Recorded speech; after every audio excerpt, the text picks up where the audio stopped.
It's the ultimate tale of man versus nature, and it was made into a really good movie on top of that. That's right. Today, I'm looking at Jaws by Peter Benchley.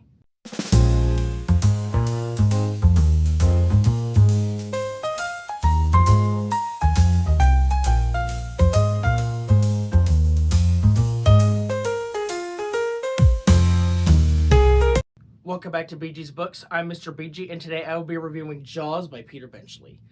So, if you're like me, you probably have at least heard of Jaws. I've actually never seen the very famous movie until about yesterday at the time of filming this. I've seen bits of it here and there, but I've never seen the movie in full until yesterday. But of course, before I saw that, I heard that it was based on a book, and so, knowing me, I had to read the book first. So anyway, this will not be a review of the movie, although I probably will mention the movie a couple times, like now during this review, but this is specifically about the Jaws book, not the movie. But anyway, Jaws is a really interesting beast of a book because, of course, it gave birth to the very famous movie directed by Steven Spielberg, which was great, by the way. But it's still very different, and I'm going to get into that. So I might as well explain the plot of Jaws, the book. So, in the very beginning of Jaws, this young woman named Christine Watkins goes out for a very early morning swim on Amity Bay, Long Island. And long story short, same thing as the movie happens. She gets eaten by a shark. And so everybody's like, well, where did she go? Did she just like drown or something? But the next morning, her very mangled body is discovered in the beach, and the coroner has no choice but to say that a shark attack got to her because, I mean, there's nothing else that could explain it. And so our main character is Chief Martin Brody of the Amity Police, and because he hears about a shark attack, he decides to close all the beaches. And normally that would be like a regular thing to do, but the mayor of the town, Larry Vaughn, just does not want him to close the beaches at all because Amity is like, I guess the best way to explain it is a dying town, and so the only way for it to really make money at all is for the beaches to be open because that's how they make most of their money. It's a beach town. So Martin really does not approve of the beaches being open with the shark around, but he's kind of forced into it. He's overruled. So the beaches have to open. And so things are fine for the next couple days, but then a young boy and an older man are both eaten by sharks within about a half hour of each other. And so after this, Martin is like, yeah, I'm definitely closing the beaches. But here's the thing. So apparently Larry Vaughn has some connections with the local mafia in town. And so basically they're kind of forcing him to keep the beaches open so they can get money. And so, things get messy. But anyway, he agrees, like, okay, we need to close the beaches. And so later on, they get this ichthyologist named Matt Hooper to kind of investigate the shark stuff because, he's a fish guy. So he and Brody kind of work together for a little bit. And then after a while, they get this guy named Quint who has this boat called the Orca. He's like a professional fisherman. And Quint agrees to do it for some money. So Martin gets him some money. But in the meantime, Martin's wife, Ellen, she realizes that she's getting older and she wants to relive some of her youth. So she starts having an extramarital affair with this man, with Hooper, actually, because back in the day, she actually dated his older brother. And so, so they have a little bit of an affair for a bit, and then Martin gets suspicious, so, things go from there. So anyway, now we're finally on the boat. This is about 3/4 of the way into the book, by the way. So we're in like the last fourth here that they're finally on the boat.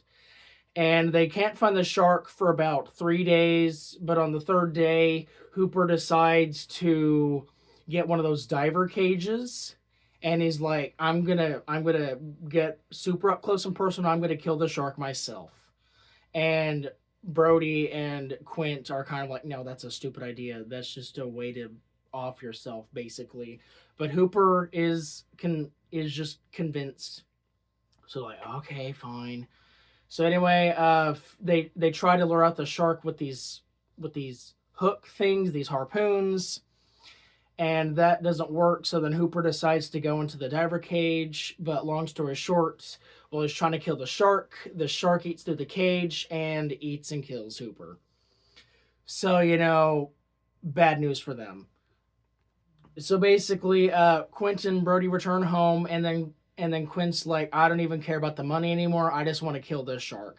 And so the next day, that's exactly what they set out to do. It's just the two of them, and then they find the shark. And so Quint harpoons it like a lot, so much. But while the shark is trying to swim away, trying to save its own life, Quint's leg gets caught in one of the ropes and he is dragged under the water and drowns. So Quint dies too. And then so now Brody is the only character left. The ship has sunk, by the way. The Orca has gone under, just like in the movie. And Brody just prepares. He's like, that shark is unkillable. I have no choice but to let it kill me, and I will die.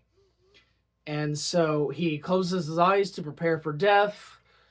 But then he sees that the shark has stopped, like right here, and then he watches it slowly spiral down into the ocean. So that means the shark has been killed due to all those harpoons and stuff. Yeah, like that.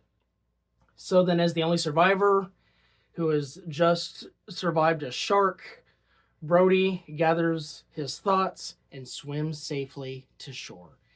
And that is how Jaws the book ends. So overall, what did I think about Jaws the book? Well, Jaws the book is certainly very interesting because with how famous the movie is, I didn't even know that Jaws was based off of a book until about a year or a year and a half ago. Jaws, I've known about the movie's existence since I was like maybe 5 or 6 years old, and then I just found out about the book. So obviously, the movie is much more famous than the book, but that doesn't mean anything for the book because the book is still good in its own right. Of course, being the way that books are, it has a lot more character and story and everything else that a movie just can't have for time reasons. But so, do I find the book better than the movie? I'm not exactly sure. They're both good in their own right because the movie is, of course, very iconic, but the book just explains so much more, and there's a lot more character growth and development in there that the movie just lacks. But anyway, I like the book for what it was. It's pretty short. The main Jaws story itself was about 313 pages or something like that. So it's very quick to get through. And I mean, I love the character of Chief Brody, same as the movie.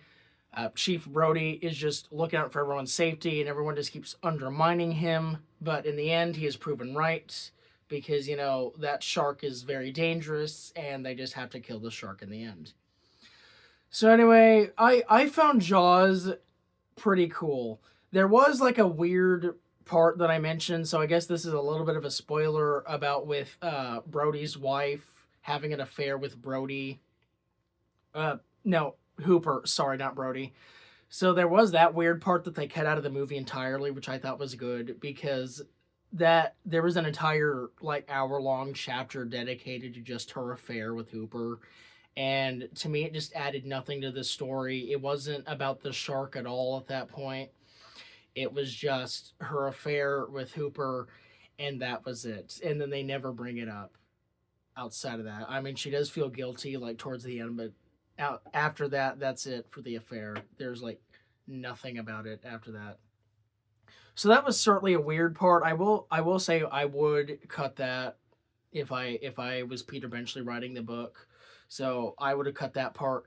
But for the most part, Jaws is just kind of a island drama with a shark as the main villain, and for the most part it works. It's certainly slow, especially like the first 3/4 of it, like the first 3/4 of it, are really slow. But once Brody and Hooper and Quint board the orca and start hunting that shark head on, it gets really interesting, and I think you would really like it from there. So overall, Jaws is just a book about a shark that was okay. It very clearly isn't the best written book ever made, but hey, not a lot of books are that well written. So Jaws is just a perfectly fine book that made a really great movie. And for anyone who loves both the book and the movie, like such as myself, I'd say that you are not wrong in that opinion. And if you love the movie, I'd say go read the book. And yeah, that's another thing. People who love the movie generally don't like the book because the book is kind of taking more time setting things up than the movie did. But I will say that if you're a fan of the movie, at least give the book a chance. But yeah, go read Jaws, I guess. But yeah, guys, that is the end of the video. I hope you guys enjoyed my review of Jaws. And I would love to know what you guys thought of Jaws, both the movie or the book. Do you think the book is better? Do you think the movie is better? Please let me know. I love hearing from you guys. But anyway, yeah, that is basically all I want to say. Please like and subscribe and leave your suggestions for any other books I should review down below. But in the meantime, I have a shark to catch. So, see you in the next video.